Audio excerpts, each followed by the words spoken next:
welcome to Speaking Our Faith. I'm so glad that you are going to take this 5-week journey of sacred conversations with a small group of people whom you will come to know and to love and to trust in ways that you have not done before.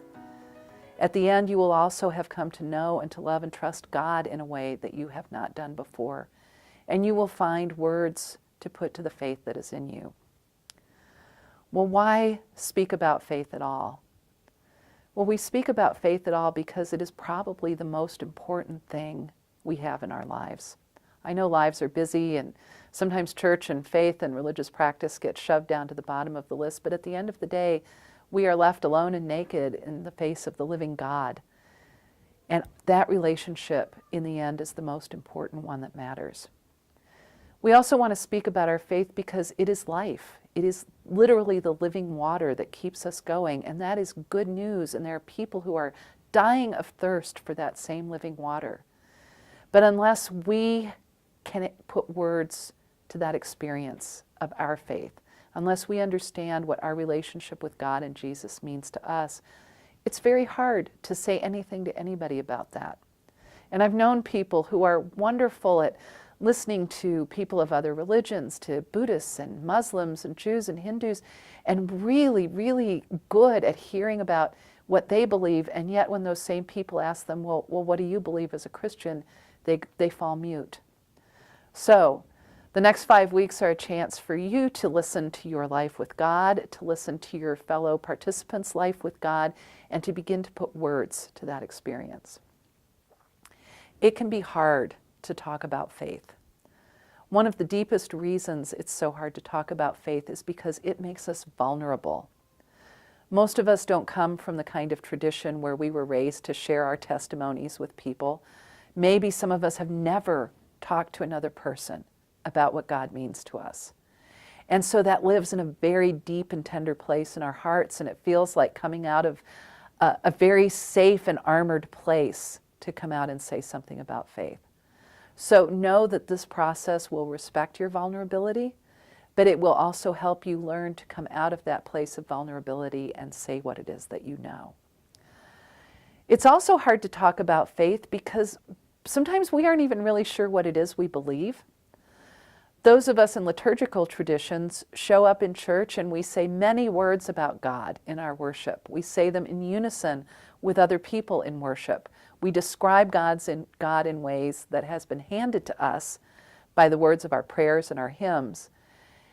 And yet most of us have not had an opportunity to go away from that and say, well, God was described as Redeemer. What does that even mean to me to be redeemed?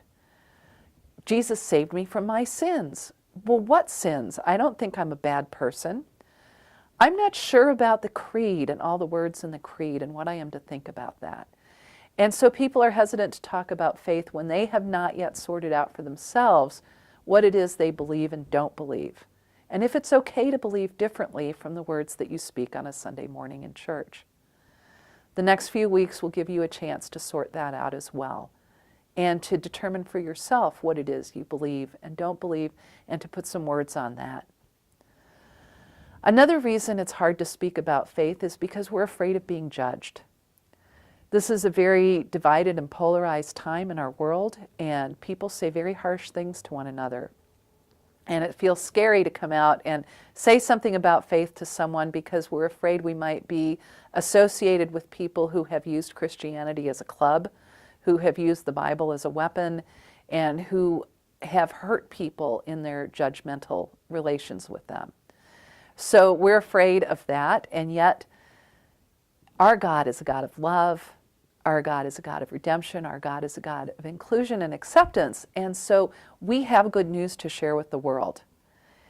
And we need to begin to say that in ways that people can tap into the living water that we so desperately need. So as you go forward in the session today, it will be important for you to get to know your group members, and I hope you will do that through some introductions, and your leader will take you through some questions. It will also be a time of setting norms. So think for yourself right now, what do I need to be safe in this group, in this place? What do I need to have happen so that I can be heard? What do I need to have happen so that I can really hear the other people in my group when they speak? And your leader will take you through a time of norm setting. And then I hope you'll just spend some time talking about why it's hard to talk about faith, your own barriers in that, your own fears about that. And that will begin to set the stage as we go forward and think about how God has worked in our lives, how we've come to know God, and how we've come to live our own lives as Christians. Each session up until the final one is going to have a short homework assignment at the end of it. I know many people are busy, and then some of these exercises are designed to push you to go deeper into your own sense of your faith. And I found that sometimes people feel a little uncomfortable being asked to do that. I would like to encourage you to at least attempt the homework exercises. Take 5, 10, 20 minutes by yourself with God and really ponder the questions that are being offered to you, and come back to your group at the next meeting ready to share, if not everything that came to you in the course of doing that exercise, at least what you learned about God and your faith in the process of doing that homework exercise. The final exercise at the end of these sessions is a chance for you to really write down what it is you believe at this moment after all these conversations. So that is the goal that you're talking toward in the next few weeks of Speaking Our Faith.